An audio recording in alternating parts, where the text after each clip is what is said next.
Kaktus Ajaib dan Durinya, karya Azlina Kotronisa. Belakang rumah, seorang gadis yang cantik memiliki kebun yang sangat indah. Banyak sekali bunga warna-warni yang membuat kebunnya lebih berwarna. Banyak berbagai jenis tanaman, ada tanaman kaktus, bunga anggrek, bunga mawar, dan masih banyak lagi. Alice namanya, ia adalah gadis pencinta lingkungan. Saat pagi di hari libur, ia kaget melihat kebunnya sudah berantakan.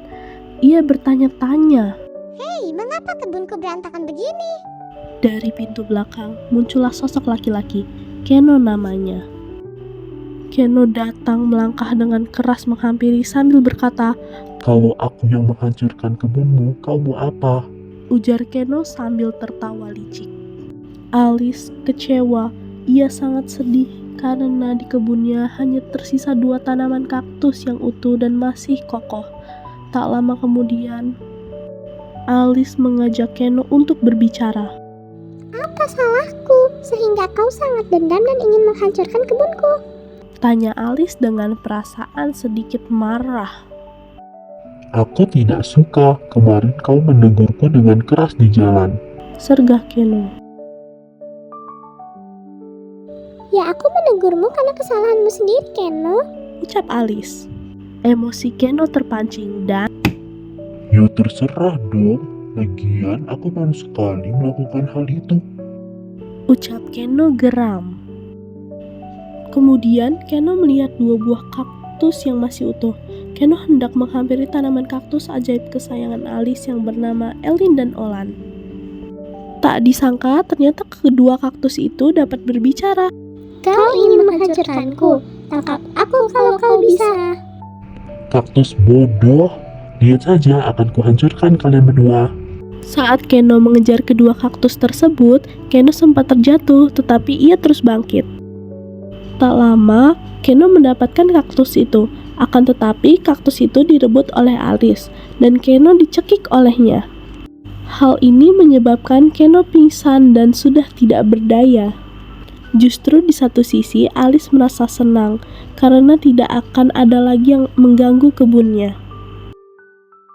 Malam tiba, ternyata semua yang tadi Alice pikirkan itu salah.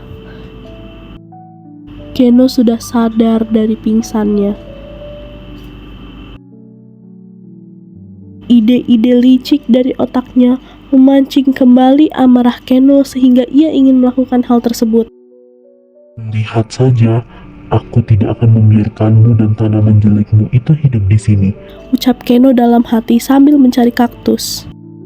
Keno pergi ke gudang, dan yap, ternyata Alice menyembunyikan Elin dan Olan di sana.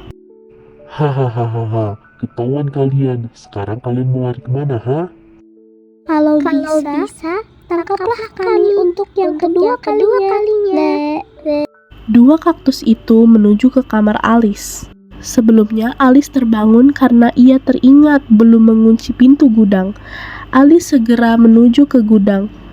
Dan seperti dugaan Alice, Keno sudah mengambil kaktus itu. Kaktus itu sudah berada di tangan Keno. Alice marah dan menghampiri Keno. "Kau mau apa? Akan kuberikan semua, asal kau melepaskan kaktus kesayanganku itu." "Aku ingin tanaman-tanaman jelekmu itu hancur." "Aku tak tahu apa maksudmu untuk menghancurkan tanaman ini. Padahal semua tanaman ini kan ciptaan Tuhan. Sudah kewajiban kita untuk menjaga ciptaan Tuhan." "Halah, aku tidak peduli dengan apa yang kau bicarakan. Hidupku semakin kacau dan ribet kalau ada tanaman ini." Keno tak tahan dengan emosinya. Kemudian ia ingin menghancurkan tanaman itu, tetapi tanaman itu sudah diambil oleh Alice. Tubuh Keno pun dihadang olehnya menggunakan bambu, tetapi Keno berhasil mematahkan bambu itu. Sementara hal tak terduga pun terjadi. Kaktus-kaktus itu mengeluarkan duri dari tubuhnya dan menembakkannya kepada Keno. Keno kesakitan. Rasakan ini, dasar manusia tak tahu diuntung." "Tolong hentikan ini, aku mohon, maafkan aku, karena aku telah hampir menghancurkan kalian, maafkan aku." Baiklah, aku akan memaafkanmu, tetapi dengan satu syarat. Apa itu syaratnya? Akan kupenuhi sebisaku. Kau harus merawat dan merapikan kebun miliknya Elis. Selain itu, kau juga harus mencintai tanaman yang ada di sekitar lingkunganmu, baik di rumah, di sekolah, di jalanan, atau dimanapun. Keno mengangguk setuju. Keno sangat senang dan terima kasih sekali kepada mereka. Akhirnya, Keno yang semula tidak suka dan tidak peduli dengan lingkungan, kini ia berubah menjadi anak yang cinta lingkungan. Ia selalu merawat dan membantu Alice dalam merapikan kebunnya itu. Itulah sebagai tanda permintaan maaf Keno untuk Alice dan semua tanaman yang telah ia rusak dulu. Alice merasa bersyukur bahwa kakak laki-lakinya itu kini telah sadar akan pentingnya menjaga lingkungan.